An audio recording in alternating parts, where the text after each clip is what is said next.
If you like listening to our stations, DZRJ 810 AM and RJFM 100.3, there's no excuse not to listen anywhere and wherever you want. Listen on your phone or computer anytime, anywhere in the world. Just download the app for free. How do you download? If you have an Android phone or tablet, go to Google Play Store. If you have an iPhone or iPad, go to Apple App Store. It's that simple. We have 3 streaming sites. Just type in TuneIn Radio or Radio Garden or Streema. That's STREEMA. Once the app is downloaded, type in and search for DZRJ. And now you can choose and enjoy DZRJ 810 AM and RJFM 100.3 anytime and anywhere. Hey, it's free. You are watching the multi-awarded Radio Bandido TV on Channel 224 Sky Cable and TV Plus boxes. Simulcast on DZRJ 810 AM. Informing, advising, and entertaining the Filipinos and OFWs around the world. Streaming live on www.facebook.com/DZRJ 810 AM or on YouTube, channel DZRJ 810 AM, Radio Bandido.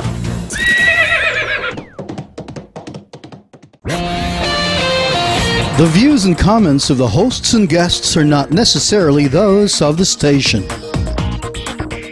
At oras ng Himala, God's power, glory, and revelation are so awesome. Bless this nation! Bless every family! Turn the Philippines upside down and right side up for Jesus Christ! And His supernatural miracles abound. Sabi ko yung hibala bumababa sa lugar na ito. Oh my God! Yung mga bulak nakakakita, mga bigay nakakarig, mga pilay lahat ng may sakit ay gumagaling sa oras ng himala! Attend to our Living Like Jesus Sunday Miracle Morning Service. Headed by the woman of God, Prophetess Elena Karim, and the Living Like Jesus Sunday Miracle Afternoon Service, headed by the man of God, Apostle Renato D. Karim. At the Ministry's Worship Center. Free admission.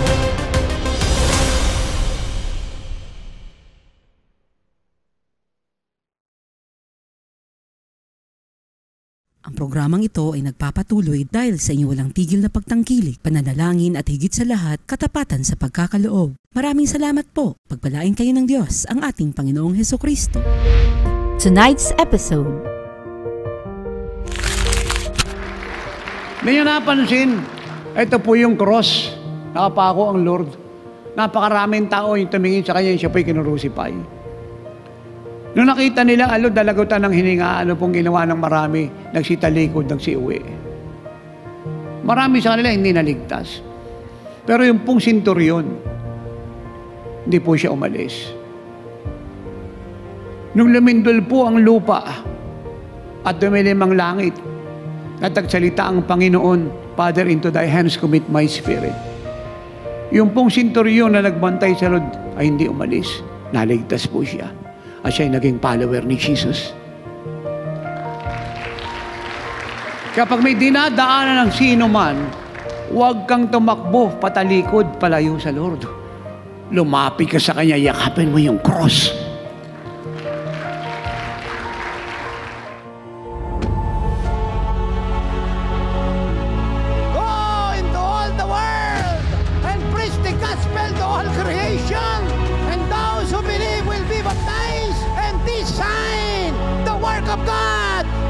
Of God, the power of God will accompany those who believe.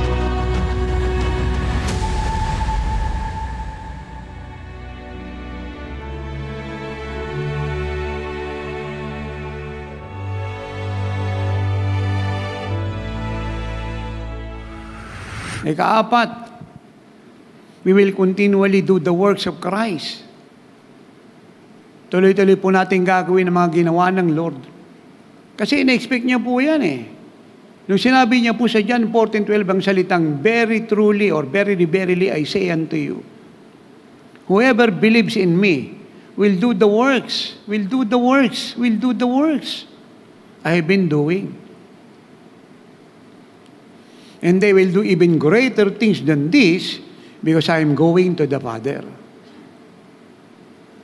In-expect po ng Panginoon na yung mga anak niya, yung sumakan niya, yung tinira niya, yung nagbigay ng buhay sa kanya, yung tamanggap ng glory niya, lalo na yung nagpa siya maging kagaya niya, ini-expect po niya na lahat ng ginawa niya ay gagawin nila. Siya po may sabi niyan eh. Ulitin natin ang sabi niya. Very truly I tell you, whoever believes in me will do. Do you hear that? Will do. Hindi sinabing will try or will attempt, but will do. Will do what? The works I have been doing. And they will do even greater things than this because I'm going to the Father. And na-expect po niya. Kaya malaking kasalanan. Bishop ka, pastor ka, sinasabi mong prophet ka, apostle ka pa. Chairman ka ng Movement Coalition, purihin ng Panginoon. Kaya lagi kang nasa ospital, may sakit ka, may hika ka, takot ka pa sa COVID. Amen. Imbis na ikaw nagpapagaling, ikaw po ipinapag-pray na gumaling. So, hindi ka sumusunod sa Lord. Kasalanan mong malaki yun. Kasi, inuutos ng Diyos yan. Ni Jesus, sabi niya yung ginawa ko, gagawin nyo. Utos yan. Pag di mo ginawa, di sumusaway ka. At ang pagsaway, kasalanan. Utos niya yan. Kasi hindi mo susundin, anong tawag mo ron? Sin. At ang sabi niya, hindi nyo lang gagawin yung mga ginawa ko, ina-expect niya yan kundi higit pa yung inyong gagawin. The same quality, but greater in quantity. Kaya ako, naintindihan ko po ito, early years ko, pinagpipray ko po mga may sakit, gumagaling po sila. Hindi ko na problema kung paano po sila gagaling kasi trabaho niya yun Ang sabi niya, gawin ko yung ginawa niya, ipag-pray ko sila. Kung paano siya nag-pray, siya po yung nagpapagaling. Na-prove ko po, totoo ang sinasabi niya. Hindi ko sinasabi, naku, mahirap to, may goiter to, naku, glaucoma, katarata to, naku, posis to. Tapos, naka-wheelchair to, agaw buhay to. Wala nang baga to, wala nang bato to, may pneumonia to, marami tong bakterya sa katawan, baka mahawa ko. No, I believe Jesus. Sabi niya, kung kayo sumasampalataya sa akin, and I believe Jesus, you believe Jesus, yung ginawa ko, gagawin nyo rin. Is that clear to you? Kaya rin mga anak, is that clear to all? Hindi raw po, apostol, propeta, evangelista, guru, pastor lang gagawa. O chairman, nag-moving coalition, theologian at author ng libro. Sabi niya, lahat ng mga anak niyang sumasampalataya sa kanya. Tapos po yung kamerito ng sumasampalataya kay Jesus. Di lahat kayo gagawa ng ginagawa niya. Sabi niya yan. Amen? Na-expect niya yan. Kagaya ng early church, kahit saan sila pumunta, they perform miracles. Way of life. Common thing sa kanila yung signs, wonders, miracles. Pangkaraniwan. Totoo naman po yun Mahirap bang intindihin nyo? No. Why? Why no? Nakatira nga sa iyo makapangyarihang Diyos Nakatira sa iyo makapangyarihang Diyos. Hindi naman ikaw magpapagaling sa kanila, si Jesus ang nakatira sa iyo. Ikaw lang yung vessel, ikaw lang magmi-minister para makagalaw siya. Amen. Ikaw yung bibig niya Ikaw yung kamay niya, ikaw yung paa niya, ikaw yung templo niya. Sa pamamagitan mo, makikilala siya. Mahayag siya. Amen. Next, number 5. Continuous destruction of the works of the devil. Yung gusto po nating makitang tuloy-tuloy na nawawasak ang mga gawa ni Satan, yung pagpatay, nakawan, mga nightclub, magsara, yung mga vape house na yan, magsara, casino, magsara, mga gay bar, magsara, natapos na po yung parada ng immorality na yan, yung corruption, matigil, yung pagnanakaw ng isla, ng dragon, matapos na yan, yung kasamaan, matapos sa kapaligiran po natin, yung gawa ng diablo, yung pagnanakaw, pagpatay, pagwasak ng buhay, yung mga drug addiction na yan, banding sa alak, sigarilyo, sugal, sa occultism, terrorism, satanism, foolishness, stupidity, ignorance, deception na yan. Sa pamagitan po ng ating tuloy-tuloy na pananalangin at pag-aayuno, lahat ng gawa ni Satan, as we pray specifically, sa gusto nating maligtas in the Spirit, ang gawa ni Satan po ay mawawasak ng tuloy-tuloy. Kailangan gamitin natin ang ating authority. Kagaya na Lord, ginamit niya authority niya kahit saan siya magpunta. Si Satan, pinagagalitan niya, pinapalayas niya. Kinukuman niya, masasamang espiritong umalis sa katawan ng tao. Matthew 16:19, Jesus said, ano man ang gapusin niyo sa lupa, gagapusin ko sa langit. Ano man ang pakawalan niyo sa lupa, papakawalan ko sa langit. Sino raw po gagapo sa diablo? Tayo. At i-honor po niya yung paggamit natin ng ating authority. And binding the devil simply means to destroy his works, to rebuke him, to resist him, to reject him, to renounce his works, to eradicate it. Kaya pang araw-araw natin itong pamumuhay. Dahil wala naman po nag-ooperate na kasamaan sa buong mundo, malibang si Satan po may gawa. Hindi niyo napansin, nung siya po ay nailagay sa bottomless pit for 1,000 years, tahimik ang buong mundo sa reign ni Jesus, sa millennial reign. Kasi wala po siya. Nung siya po ay muling nakalabas for a short period of time, ginulo na naman niya yung mga tao sa buong mundo na naiwan sa panahon ng Great Tribulation at sa millennial reign. Simula na naman ang gulo. Pero hindi po tumagal yung kanyang panggugulo. Maiksing panahon lang, binitbit po siya ng anghel at tinapon po siya sa impyerno. Siya lang po talaga ang author niyan. Makikita niyo from the beginning, siya po yung may gawa ng kaguluhan ng paradise. At yung kasalanang tinapon niya kay Adam at kay Eve tumuloy sa buong mundo hanggang ngayon. Siya lang po ang author niya. At isang ang reason niya, kung bakit gusto ng Lord na kung merong nagkasala sa inyo, sa atin, magpatawad tayo kaagad. Kasi sila po'y biktima ni Satanas, ginamit lang. Amen. Kaya kung meron man tayong dapat kagalitan yung diablo, hindi yung biniktima niya. Hindi yung ginamit niya. Amen. Of course, hindi ibig sabihin kung sila po'y gumawa ng krimen o pumatay, ay hindi sila dapat ikulong. Kasama po yun sa consequences ng sin. But what I mean, nagpatawad ka.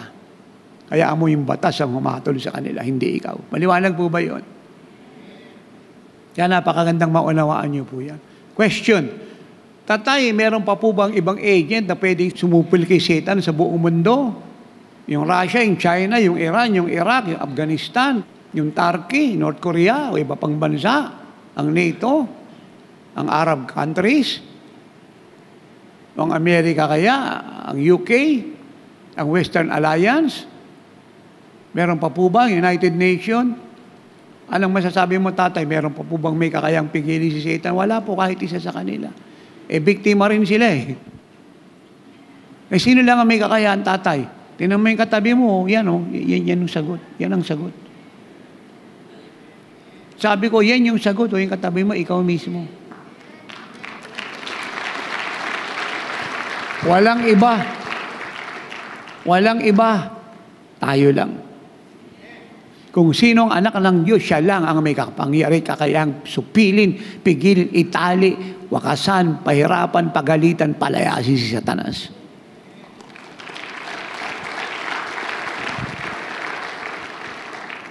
Ang power pong dala-dala nating lahat, mga anak, Jesus is Associated Worldwide Ministries, Church of God, ay sobra sa kapangyarihan ng Hari, Presidente, Prime Minister at United Nations.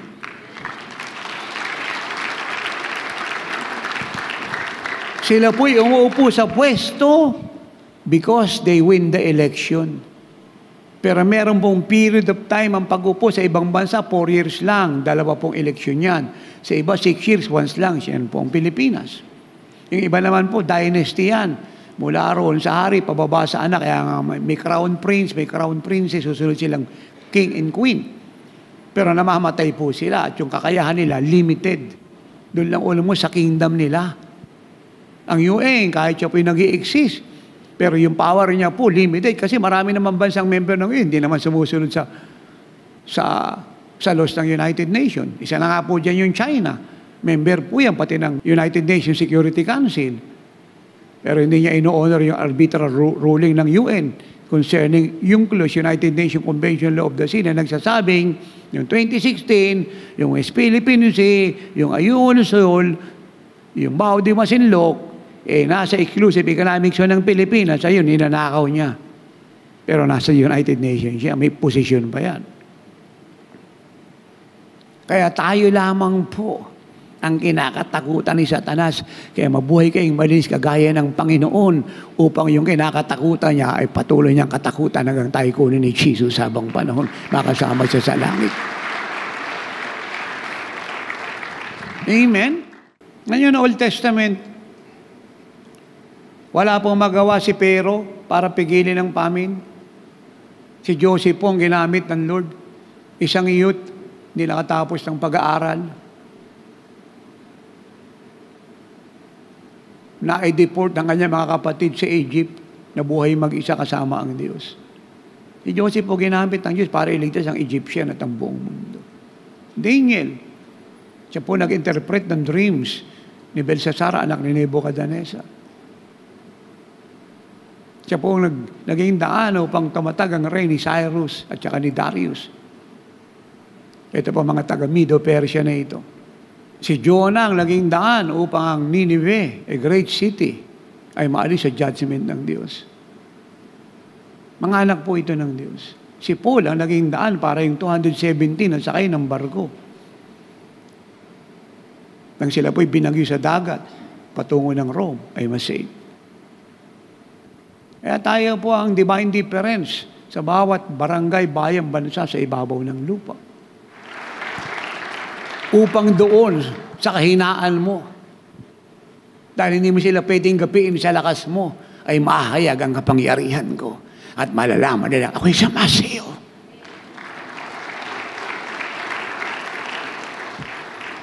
Nung si Shadrach, si Meshach at Abednego po ba'y nagpunta ng fiery furnace, tinanggal ni Jesus? Sagutin niyo ako lahat. Hindi. Anong ginawa ni Jesus? Sinamahan.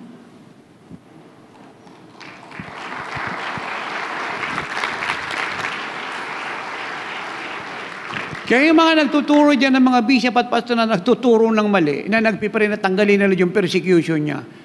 Ano ba binabasa mo, comics? Ano bang libro yung binabasa mo, political science? Kasi kung nagbabasa ka ng Bible, hindi ka ganyan ka-ignorante.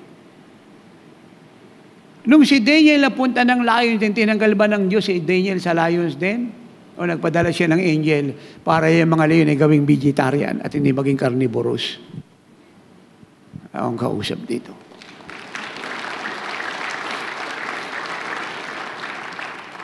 Nung si Jesus po ba'y nakasusipay sa cross, tinanggal siya ng God the Father o sinamahan? Takasan niyo yung palakpak niyo.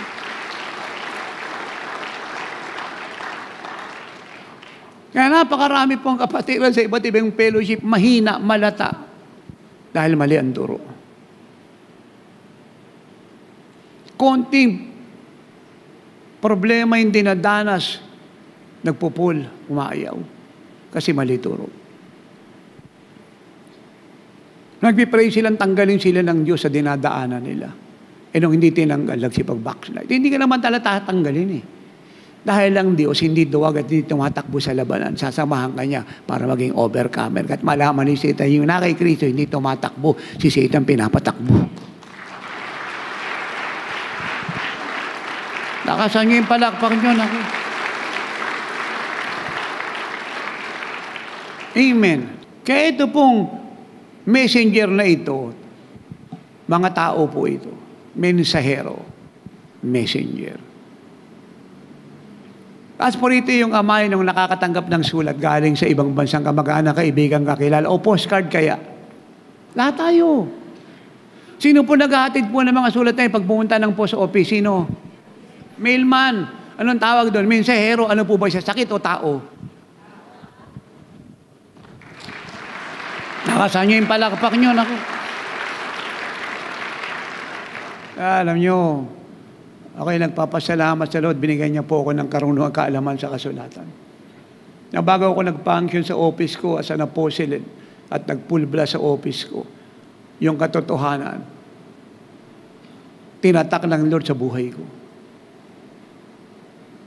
At pag ang isang apostol ay totoong apostol, Sa laki ng pagmamahal ko sa church, lahat ng maling turo gusto ko mawala upang yung nabilanggo ng maling turo pumasok sa langit.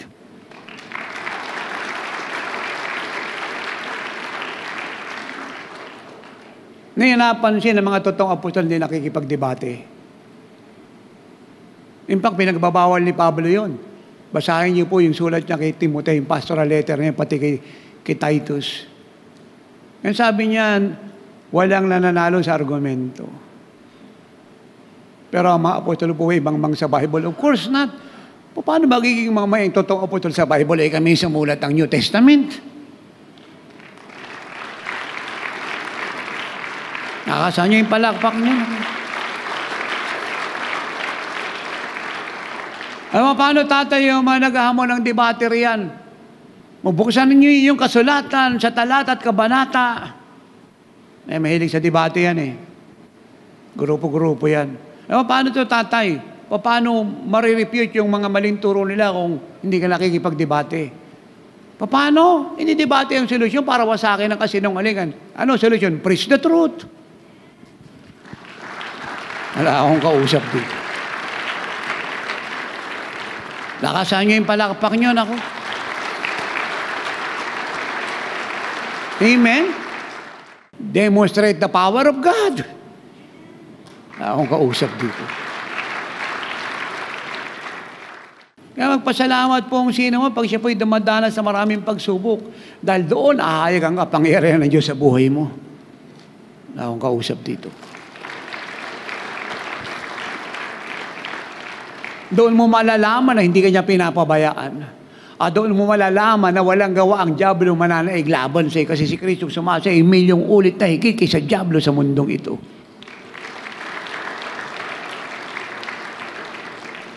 Kaya wag kang tumakbo pa atras. Tumakbo ka pa abante. Akong kausap dito. Hindi nyo napansin, ito po yung cross. Nakapako ang Lord. Napakaraming tao yung tumingin sa kanya, siya po'y kinurusipay. Nung nakita nila, dalagutan ng hininga, ano pong ginawa ng marami, nagsitalikod ng siuwi. Marami sa kanila hindi naligtas. Pero yung pong sinturyon, hindi po siya umalis. Nung lumindol po ang lupa at dumilim ang langit, natagsalita ang Panginoon, Father, into thy hands commit my spirit. Yung pong sinturyon na nagbantay sa Lord ay hindi umalis. Naligtas po siya. At siya ay naging follower ni Jesus.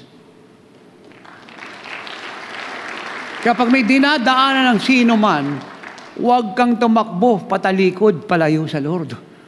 Lumapit ka sa Kanya, yakapin mo yung cross.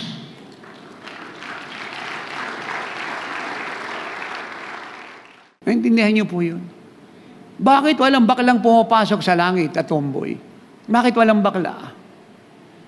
Kasi ayaw ng Diyos yung mga anak niya maging bakla. May buto, pero weak.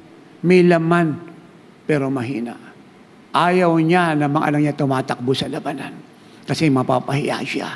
Sapagkat lahat ng kailangan natin para magtagumpay sa buhay, ibinigay niya sa atin. Ang Diyos na nakatira sa hindi kahit talunin ng kahit sino sa ibabaw ng lupa.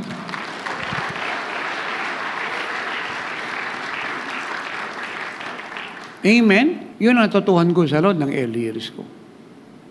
Sabi niya, anak, marami kang dadaanan bilang end time apostle. Marami kang persecution, marami kang rejection. Huwag kang tatakbo. Huwag kang aayaw. Harapin mo lahat. Kasama mo ako. Kasi pag tumakbo po tayo sa labanan, garaw na kisita niyan para makontrol tayo.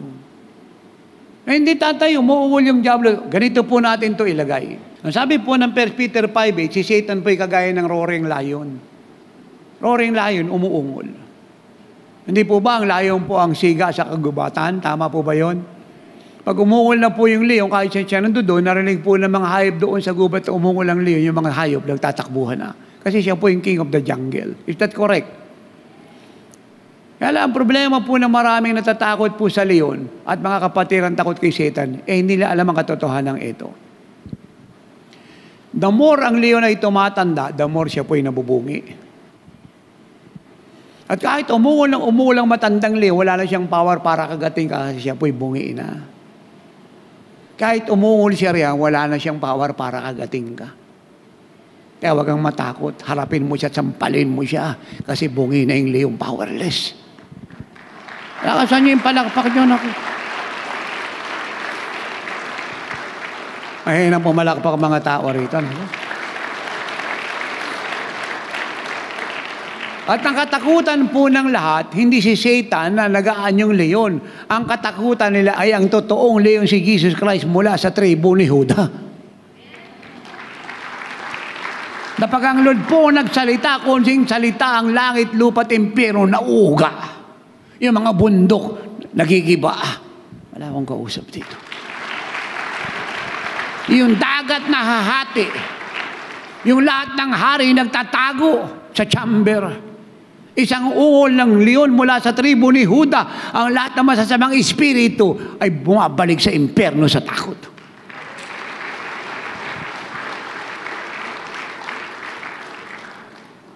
Para maging maliwanag po itong Revelation, ito po ang katotohanan ito. Ayaw na ayaw ni Satanas marinig ang tinig ni Jesus kahit kapiraso. Sapagkat ang tinig ng Panginoon pagdating sa dyablo ay parang kulog at kidlat na susunog sa kanya.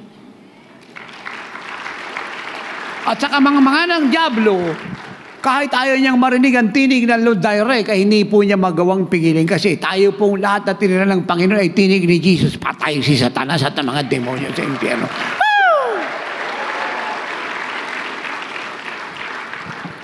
Kaya ayaw ng dyablo na nagsasalita kayo patungkol kay Jesus. Okay sa kanyang may nangangaral sa TV, sa radyo, may nai-interview, pero mali buhay, mali turo. Hindi pinanahanan ng Diyos. No, kay Satan yun. Pero pag taga-oras na ng himala, ang naglakad kahit maliit lang yan, ang mga demonyo sa impyerno nangangatal, sapagkat maliit nga yung nakikita niya, pero merong kumakadong sa maliit at yun yung Diyos na napakalaki na bumitbit sa kanya. Ay kung bakit hindi natatakot si David kay Goliath na 15 feet high. 15 feet high si Goliath. Higante. 15 feet high, ganun po siya kataas. Well built. Impacto po yung ayos niya. Yun po ang nature niya. Kung bakit hindi natatakot si David, kahit siya po'y maliit lang, siguro mga 5 feet lang si David, o 5'1", o 4'9". Hindi po siya natatakot sapagkat alam ni King David si Jesus na nakatira sa kanya at ang Diyos na kasama niya ay sobra sa langit at lupa at sa taas ni Goliath. Lakasan niyo yung palakpak niyo, naku. Amen? Kaya aming mga apo, maliliit pa yan mula sa aming mga anak, 1 taon, 2 taon. Nagdideliveran si nanay kami, nanonood si Rafi, si Rezi, si Junjun. Sabi ng aming mga anak, 1 taon, 2 taon. Satan, layas. Hindi po natatakot yung aming mga anak sa mga demonyo nagmamanipis sa harap nila. Kasi pinalaki namin yung aming mga anak sa murang gulang sa katotohanan. Si Kristo ang nakatara sa kanila 1,000,000 ulit na higit kaysa sa mga demonyo nakikita nila sa paligid nila.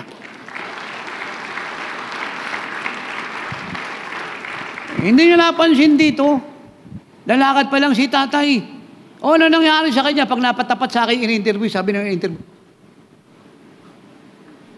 At yung mga demonyo naglilitawan na, di lalo na kung kayo nagsalita. Akong kausap dito. Amen? Sabi mo sa katabi mo, isang uri ng tao lang ang kinakatakutan ni Satanas sa ibabaw ng lupa. At yan ay walang iba, kundi ikaw.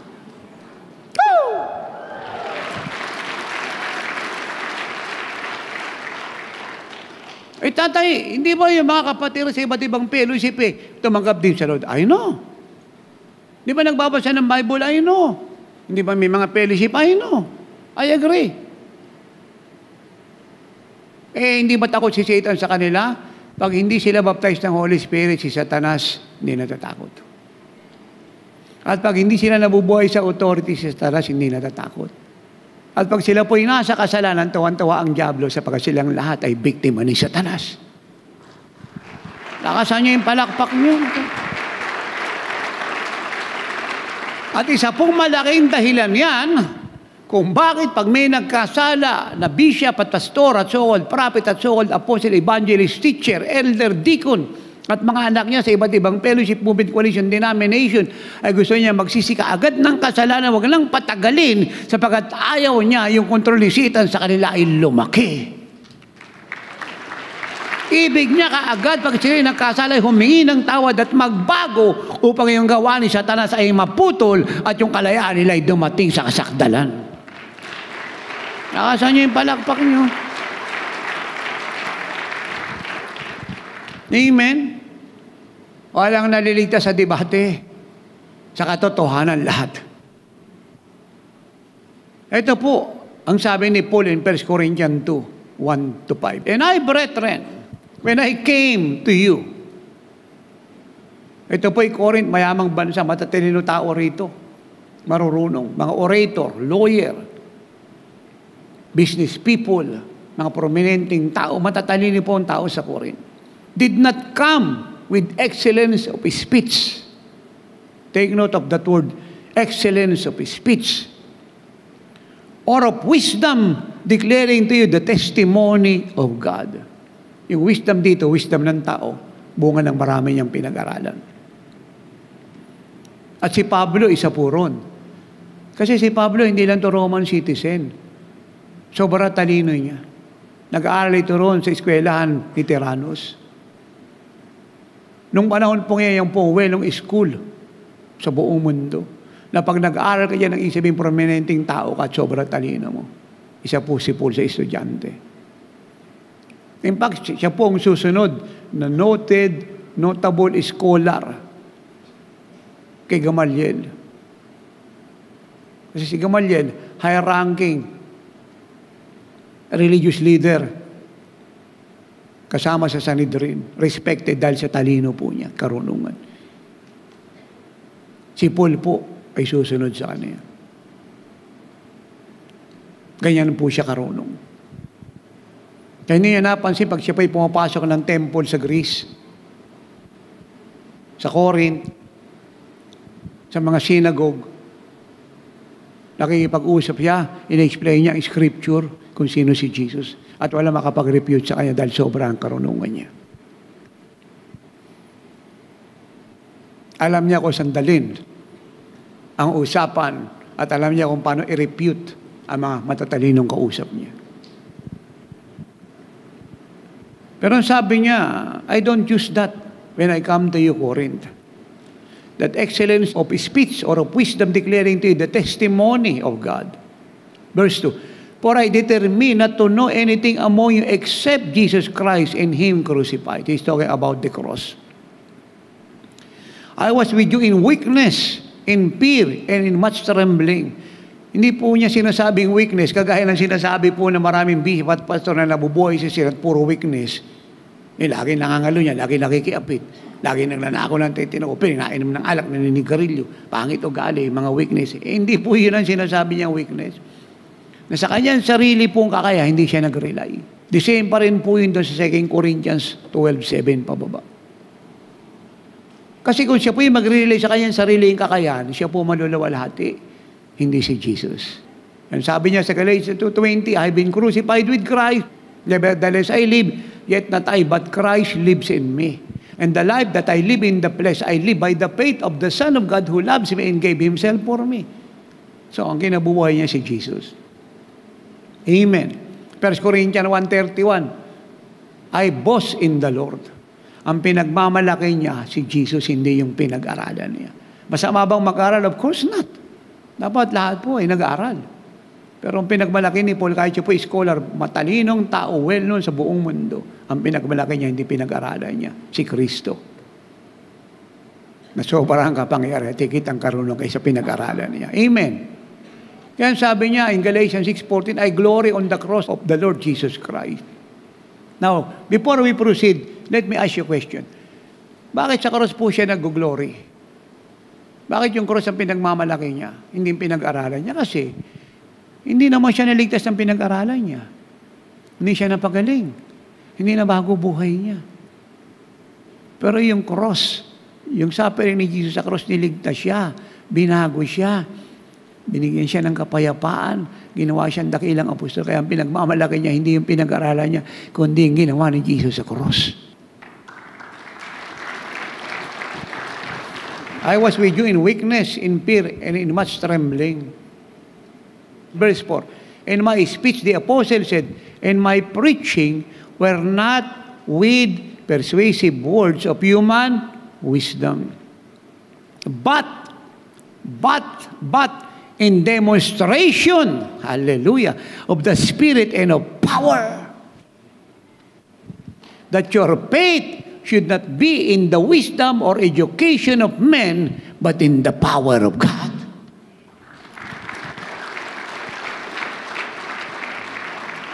So, simplify. Paul is saying, matalino ako, marunong, magaling, lahat ng qualification nasa akin. At kung bakit hindi ko siya ginamit, no, ako'y nagpunta sa inyo, mga taga-Korinto. Kasi ayoko yung faith nyo mailagay sa akin sa talino ko at pinag-aralan ko at galing ko.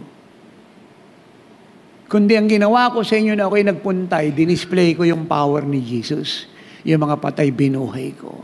Yung kitong inilinis ko. Yung pilay pinalakad ko. Yung cancer, goiter, myoma, leukemia, pinagaling ko lahat. At lahat ng gawa ng diablo, winasa ko. Upang nang sa ganon, ang faith nyo'y mailagay sa kapangyarihan ng Diyos.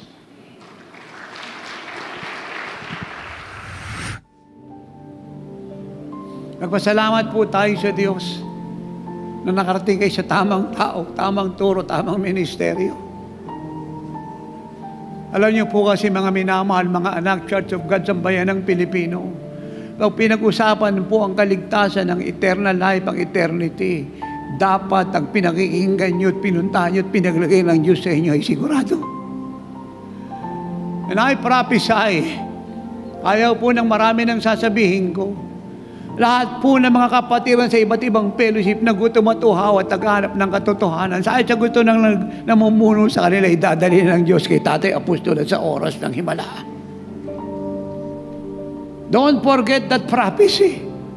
At hindi siya po magagalap sa Pilipinas lang, it will happen around the world. Around the world. At ang tawag dyan ay Exodus, explosion. Berit, departure. Sa kanilang kinalalagyan patungo sa katotohanan. Inuulit ko, pagdating sa eternity, eternal life, kaligtasan ng kaluluwa, hindi papagbakasakali ng Panginoon Kristo ang buhay ng mga anak niya. Nagbayad po siya, nagdusa, naghirap sa krus ng Kalbaryo. At lahat po ng ayaw ng katotohanan at lahat ng mga kawan na sabik, gutom at uhaw sa karanasan sa Diyos, na maging kagaya ng Panginoon, mabuhay na balat, malinis, malaya sa kasalanan. Sa gusto ng namumuno, chairman, nag-movement coalition, o kung sino pa po sa Bible, lahat sila ilalabas ng Diyos. At dadaling kay Tatay Apostol sa Jesus is our shield. At sa pong reason yan, why we travel the globe, why we travel the Philippine Island, bakit tayo nasa TV, nasa Channel 4, nasa Solarplex, may 24/7 na YouTube program translated sa 4 na language. At meron tayong PTV4 na lahat ng machinery meron tayo. Now, lift your hands and receive the glory.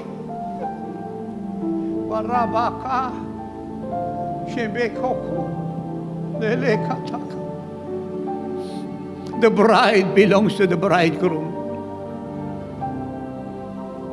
At lahat po ng nagkakasala, sinasadya mo, hindi may pagkakataon ka pang mag-ayos ng sarili.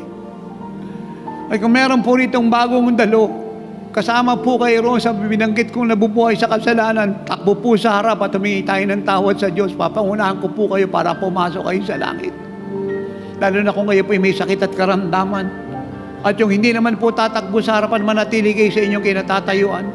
At kayo rin mga anak sa buong mundo, kung meron kayong pagkukulang, pagkakamali, ginawang kasalanan, humakbang kayo ng isang hakbang mula sa inyong kinalalagyan. Tanda na kayong lahat ay nagbabalik loob sa Diyos. Nagawin tayo naman ay mga anak na ng Diyos, pero naging careless tayo sa pamumuhay. Nawalan tayo ng discernment. Ninyo nilakaran ng aral ng tatay. And you abuse His grace and mercy. Lumapit po tayo sa harapan. Iwanan na po natin ang kamaliang yan. For any moment, the Lord will return. Sa anumang araw at oras, marinig natin ang trumpeta ng anghel ng Diyos. Run, run, run. At yung maiwan purihan, keep receiving the glory. Keep receiving the glory. Meron pa po bang tatakbo? Dalian po ninyo pagdating sa kaligtasan, magmadali po tayo. El Shaddai, El Shaddai, El Elyon Adonai. Age to age, you're still the same. By the power of your name, El Shaddai, El Shaddai, El Kamkana Adonai. We will praise and lift you high, El Shaddai. Let's play it very soft. Sabihin niyo po ito mga magulang, mga minamahal, mga iniibig. Kayo po sa telebisyon, sa radio, sa live streaming, sa YouTube, sa buong Pilipinas, sabihin niyo po ito. Amang Diyos, salamat po. Kahit nagkasala ako, sumuway, nagkulang sa iyo, ay mahal mo pa rin ako. Ito po ako ngayon, nagbabalik loob sa iyo, humingi ng tawad sa pagsamba ko sa Diyos-Diyosan, pagtawag sa mga patay, paniniwala sa mga albularyo, fake healer, psychic healer, pyramid healer, tarot reading, horoscope, hula, spirit of the glass. Tinatakwil ko po ito, pati ang sama ng loob, inggit, galit, habag sa sarili, at hindi pagpapatawad. Patawad po sa aking pag-inom ng alak, nagsusugal, paninigarilyo, at pamumuhay sa laman. Tinatakwil ko po ang namang uri ng sexual immorality sa isip, sa salita, at sa gawa. Tinatakwil ko rin ang genetic ties na minana ko sa aking mga ninuno, ang generation curse na minana ko sa kanila, kagaya ng aksidente, kahirapan, sirang pamilya, sakit at karamdaman, magulong pamumuhay, bagsak na negosyo. Tinatakwil ko ito lahat. Ngayon din, Panginoong Hesus, pumasok ka po sa puso ko ngayon. Tinatanggap po kita bilang personal kong Diyos, ang gagamot, tagapagligtas ng aking buhay. Hugasan mo po ako ng iyong banal na dugo. Salamat po. Ikaw ay akin na, at ako ay iyo na, at tayo ay naging isa. Mananatili po ako sa iyo habang panahon. Magpapakatapat sa iyo, naglilingkod, susunod, ikabubuhay ka hanggang sa iyong muling pagbabalik. At pinatatawad ko na ngayon ang sino mang tao na nagkasala sa akin, na ako'y merong tampo, hinanakit, at sama ng loob, pinapatawad ko na sila. Sige po, buksan niyo po ang inyong mga bibig. Patawarin niyo po silang lahat. Sige po, patawarin niyo po sila. Yung lahat po ng naalala ninyong nagkasala sa inyo, kayo po yung mahinanakit, sama ng loob at tampo, patawarin niyo po silang lahat. Do it today. Thank you, Jesus. El Shaddai, El Shaddai. Keep singing. Kung kayo po'y nakapagpatawad na, ako po'y mananalangin. Kayo pong lahat ay gagaling. Taas niyo po ang inyong dalawang kamay. Sundin niyo po ang sasabihin ko. parang kagalingan na inyo pong maranasan. Pinawawalang bisa ko ang cancer nyo, ang ulcer, ay migraine, leukemia, myoma, high blood, glaucoma, katarata, pagkabulag, pagkapipi, rayuma, sinusitis, sipon, ubo, lagnat, lupus, Parkinson's disease, sakit sa baga, sa bituka, sa atay, sa lapay, sa abdo, problema sa spinal cord, mataas na cholesterol, mataas na uric acid, mataas na creatinine, problema sa mga bato, UTI, infection sa ihi. Go! We rebuke you in Jesus' name and never to return. At inutusan ko inyong mga mata, bumukas kayo, dumilat kayo. Brain cancer, bone cancer, breast cancer, die! Be dissolved. Goiter, die! Toxic goiter, cyst growth, die! In Jesus' name, you are dead. I rebuke you out of their body, out of their life in Jesus' name. Inutusan ko yung mga paa niyong mahina, lumusog, sumigla, and the presence of the Holy Spirit overshadow you. Now, cover you and clothe you. Sige po, tanggalin niyo na po mga salamin niyo. Malinaw na po mga mata ninyo. Dumilat na po kayo. Magsimula na po kayo, huminga ng malalim. Inhale, exhale. Inhale, exhale. Suntok po yung dalawang kamay. Malakas. Taas po yung paa, kanan, kaliwa, kanan, kaliwa, kanan, kaliwa. Bend, bend, bend. Swing po yung katawan. Swing. Wave po yung dalawang kamay. Nung sabihin nyo lahat, Lord, salamat po. Mula ulo hanggang talampakan, espiritu, kaluluwa, katawan, ako'y magaling na. Sige po, pumunta na po kayo ron. Sabihin niyo po sa mga manggagawa niyo kung ano pong gumaling sa inyo. Kayo po riyan sa TV, sa radio, sa live streaming, sa YouTube. Sulatan niyo po ako, tawagan niyo po ako. Ibalita niyo po sa akin kung ano pong himala ang tinanggap ninyong lahat. Grabe pong himala ang naganap ngayon. Hanggang ngayon po, nakikita ko po nagpapagaling ang Lord. Meron pong isang babae, Ana, pangalan mo, yung dibdib mo masakit. Ana, pinagagaling na Lord, yung dibdib mong masakit. I rebuke it. Ugong sa tenga, I rebuke it. High blood pressure, I rebuke it. Sakit ng ulo na parang binibig ang ulo mo, I rebuke it. Sakit ng dibdib, I rebuke it. Migraine, I rebuke it. In Jesus' name. Sakit sa lapay, I rebuke it. Sinusitis, I rebuke it. Leukemia, you are dead, I rebuke it. Huwag niyo pong intayin, tawagin ko po ang kagalingan niyo. Gumalaw na po kayo, magpuri po kayo, magaling na po kayo. Pinagaling na po kayo ng Panginoong Jesucristo. Sakit sa baga, I rebuke it. Spirit of divorce na ginagamit ng diablo para sirain ang marriage ninyo, I rebuke it. And I speak unity sa inyong pagsasama. Hindi kayo maghihiwalay in Jesus' name. I decree it. Buo ang pamilya nyo in Jesus' name.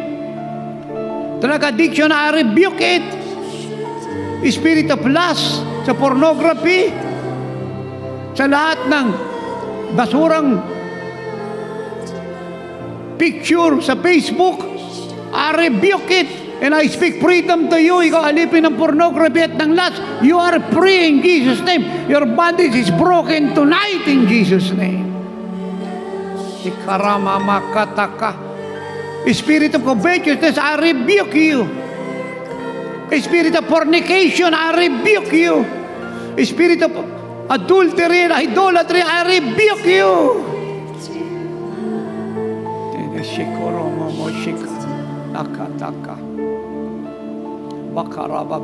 Epilepsy, I rebuke you in Jesus' name.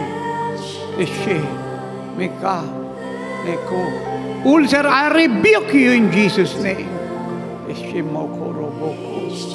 Hypnotism, I break your power. You are dead. Spirit of hypnotism, I rebuke you. Mental tormentation, I rebuke you. Menstrual disorder, I rebuke you. Mataas na uric acid, I rebuke you, be normal.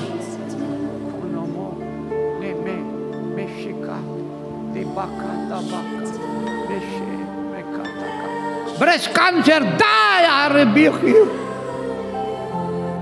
Thank you, Lord. And Jesus commissioned the apostles to proclaim the message of God with signs, wonders, and miracles by healing all the sick, raising the dead, driving out demons, prospering the poor, and saving the lost.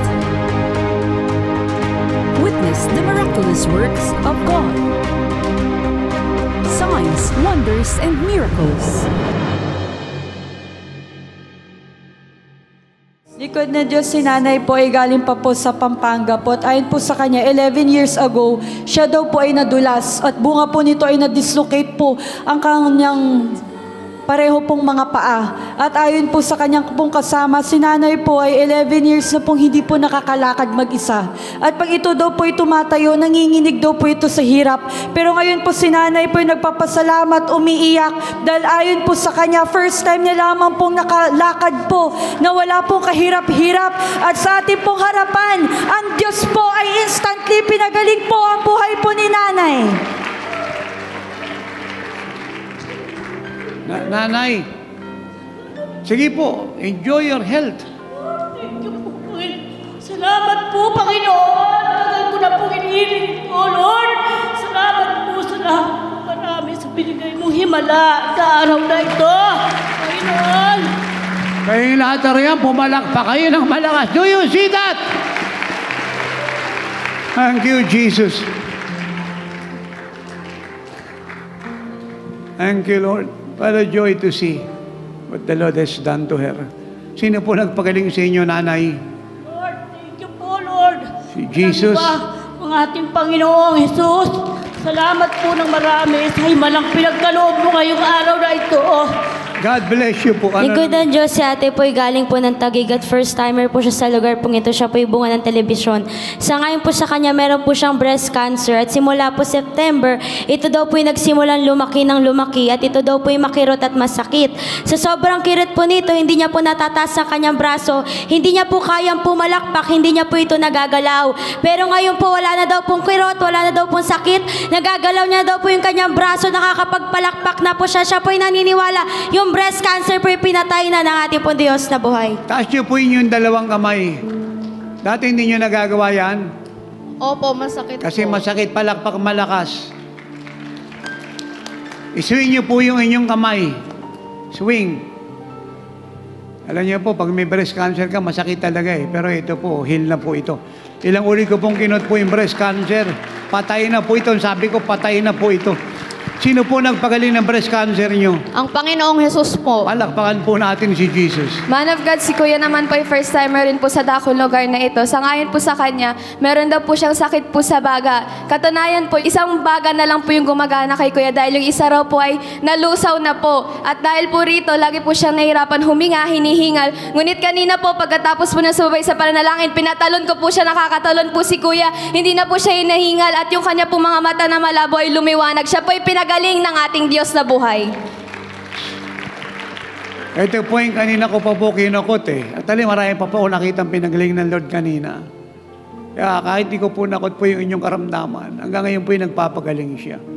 Huwag niyo na pong intaying mag-operate po yung word of knowledge na ginagawa ko po kanina. Kinakot ko po yung pinapagaling ng Lord. Hanggang ngayon siya po yung nagpapagaling. Buo na yung baga mo. Kumusta ka na?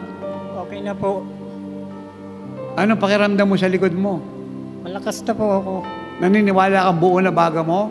Opo. Pa-x-ray ka agad. Hindi ka na hinihingal? Hindi na po. Takbo!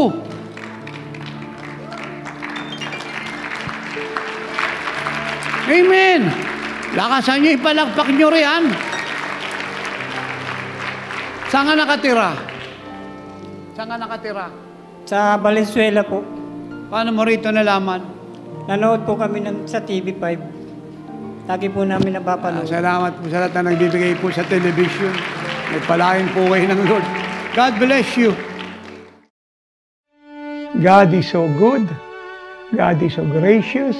God is loving, so loving, and God is so faithful. Pinagpala ang ika-35 taong anibersaryo ni Salvation Worldwide Ministries, ang Living Light Jesus Church. na magaganap sa October 9 and 10, Wednesday and Thursday, alas 2 ng hapon dito sa ating GCIC Worldwide Ministries Worship Center. At yung ating pong main event ay sa October 13, Sunday, 4 p.m. sa Marikina Sports Center. Kaya damandama ko po yung inyong po excitement, ang inyong pong joy, ang inyong pong great expectation. At alam ko po na kayo po yung mag-iimbita ng mga kasama, kaibigan, kamag-anak, kakilala, kapatiran sa iba't ibang fellowship, religion, movement coalition to celebrate with us the amazing love, goodness, mercy, and great faithfulness of our God. At dahil dakila po ang gagawin niya, dahil ito po yung anibersaryo niya, bilang response sa ating pong sama-samang panalangin at pag-aayuno, ay itaas po natin ang gusto yung ating pananalangin. Not only personally, but corporately. Samahan po natin ang fasting, alinsunod po sa leading sa atin ng Holy Spirit. And always remember, ang Diyos po'y tumutugon, sumasagot, para gumawa ng dakilang bagay bilang sagot sa atin pong pananalangin at pag-aayuno. Kaya atin pong pananalangin at pag-aayuno po'y napakahalaga. Kaya kung atin pong prayer at fasting ay earnest, sincere, full of faith, believing, at tuloy-tuloy hanggang matapos po ang anibersaryo natin, ay napakadakila po ang gagawin ng Diyos.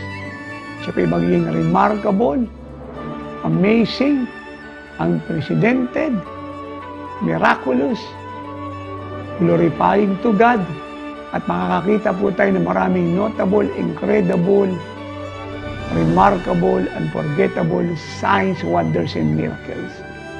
Kaya ang inyo pong masaganang pagkakaloob ay welcome na welcome. In advance, ako po yung nagpapasalamat sa inyo pong generous giving, continuous giving, dahil kada anniversary po natin, kayo po yung tumutugon. Yan po ang bank account ng ministry. Specify nyo lang po na ito pong inyong masaganang pagkakaloob na walang limitasyon para sa karangalan ng Diyos ay para sa ating anniversary. At inuulit ko po, huwag pong maapektuhan yung ating pong mga ikapu. Pledge sa television, sa radio, mission travel, mission of love, dwelling place at iba pang bigayan. Ito pong inyo pong masagana. Tuloy-tuloy. Punong-puno ng kagalakang pagbibigay ay para sa ating anniversary. Specific po yun. At ang sabi po ng 2 Corinthians 9, verse 6 ay ito, sinasabi ko sa inyo, nagbibigay ng konti, tumatanggap ng konti, pero nakakaloob ng masagana o malaki, tumatanggap ng malaki. Kaya tayo po'y magbigay, alinsunod sa ipinasya ng ating puso, hindi napipilitan lamang, dahil ito po'y kailangan, sapagkat iniibig ng Diyos na nagbibigay ng masagana. Ang ating po maging pagbibigay, number 1 ay puno ng kagalakan, dahil ito po'y ginagawa natin sa Diyos para sa Kanyang karangalan. Ikalawa, ito po'y ipinasya ng ating puso. Wala pong ibang nagdikta, wala nag-motivate, kundi ang ating puso. Siya po'y personal nating decision. At ikatatlo, tayo po'y nagbibigay po ng masagana. Dahil kung paano tayo tutugunin ng Diyos sa ating panalangin pag-aayuno, kung gaano po kadakila ang Kanyang response, ay ganito rin po ang Kanyang gagawin sa ating pong pagbibigay. Ang sabi ng Word of God, 2 Corinthians 9:6, ang nagbibigay ng konti ay tatanggap ng konti, at ang nagbibigay ng malaki ay tatanggap ng malaki. Kaya maraming salamat po sa inyong buong pusong pakikiisa sa panawagang ito, at ngayon pa lang po, ay simay niyo na po ang pagpapala ng Diyos alinsunod sa Kanyang mga salita at sa Kanyang mga pangako. Ama, salamat po sa iyo pong pag-iingat sa lahat ng dadalo. Ang mga dakilang himalay mararanasan po ng lahat. At lahat po ng panalangin pag-aayuno iaalay sa anibersaryo mo sa iyong pangalan, Panginoong Jesucristo, ay iyong pong tutugunin.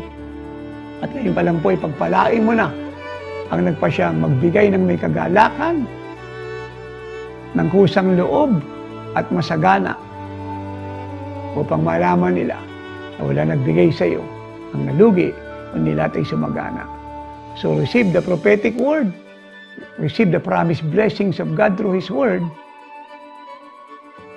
and glorify God. Thank Him for His great faithfulness. Hintayin ko po ang inyo po mga message, ang inyo po mga tawag para sa inyong testimonies kung paano ibinalik agad ng Diyos ang inyong masaganang pagkakaloob ng sobra sa inyong mga binigay. So magkita-kita po tayo Sa October 9 and 10, Wednesday, Thursday, 2 p.m. sa ating pong headquarters sa EDSA. At sa ating pong main event sa October 13, Sunday, 4 p.m. sa Marikina Sports Center. Ipamalita natin, isigaw, i-message, ipag-anyaya, sabihin sa lahat na ang langit ay bukas na bukas sa anibersaryong ito. At lahat ng dadalo ay pagpapalain ng Diyos sa espiritu, kaluluwa, katawan, pinansyal. Samayin niyo po ang Diyos sa inyo pong pagdalo. And everybody say, Amen and Amen. Be one of the partners with the mandate of the man of God, Apostle Renato D. Carrillo of Jesus is Our Shield Worldwide Ministries in proclaiming the Living Like Jesus Gospel through every means available. With our TV and radio programs, social network evangelism, print resources, and other ways, we have reached the whole world with the good news. Our Living Like Jesus prayer and counseling hotline are here for all 24/7. We continue to share God's love and greatness through our live services and the Living Like Jesus Apostolic Mission Travel of the Men of God here and abroad, bringing salvation, healing, deliverance, blessings, and apostolic revival to the church worldwide. We also offer hope to the victims of calamity, tragedy, and pandemic, and those who are in need through Mission of Love, Love in Action. Join us in taking the life-saving, miracle-working power of Jesus Christ to the ends of the earth and the Living Like Jesus Gospel to the church. Call or send message now. Your love offerings truly make an eternal impact. Be a partner with the mandate now and be greatly blessed.